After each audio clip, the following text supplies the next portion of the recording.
let's talk about Koi, because here's the thing.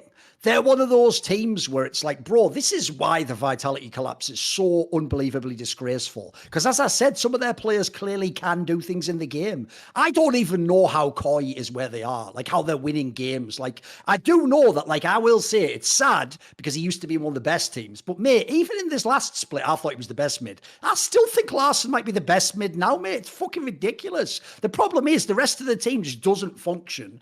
And they've got a bunch of players that I think are just whack. Like, I do think the jungle and support are just whack at League of Legends. I don't care what people think. I think Shigenda's all right, but he's on the wrong team. It's not on a team that knows how to play around that sort of player. And so Larson is just like fucking left on his own. Like, what is this? I'm not even hyped about this team at all. Like, I'm not going to big them up and say they're going to do anything, but they're not Vitality, I guess. So props. Well, to give you a good insight onto what happened with Koi, I actually told them that they should keep Odo. So for me, like, one of my conditions for staying was like keeping Odo. And this is something I can talk about publicly. I mean, he's pretty flat for a white guy. Yeah, keep going. I mean, I don't really. I mean, the reason. Keep going. Yeah, the reason for that is Larson's mind for the game is actually really like his awareness for what's happening inside the game in mid to late game is exceptionally good. But the problem is the way that he communicates, he needs someone to help him communicate his thoughts. And one of the people that did really, really well, especially around side lanes, and communicating and how they should be playing around the map was Odoamne, because they thought almost the same way. So he could funnel his ideas through Odoamne, and Odoamne could be kind of the megaphone for that team.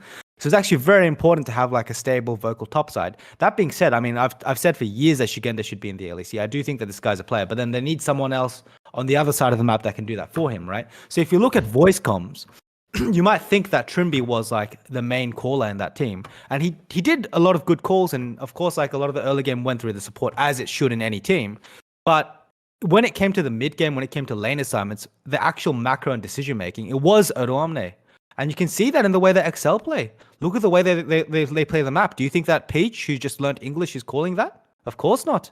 I mean, and then what happens is if you have a top laner who's probably like the most useless role right now, and you don't have, I would say, like a competitive bot side, which I don't think that XL had a great showing in their bot side of the map, then you can't get to the stage where, you know, Odoamne can shine, where he can call these lane assignments with, for example, maybe a Vitio, right? And so what's happening in Koi right now is really sad. When I watch them play, it makes me really sad as well, because it's my old team. But that's probably what's happening. And then you realize you're competing against them, and you're like, "Oh, that's actually really good for me." And then you get really happy. No, I mean, still, it proves your value as a coach. You know, I'm friends with look at how shit they are without me.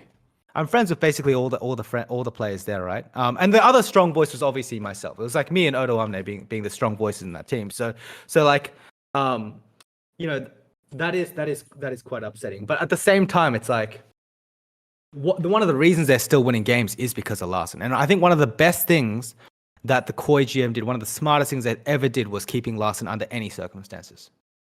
That is probably the smartest thing. I mean, I can say this right now because this guy knows how the game should be played, and he has a very good mind for patterns.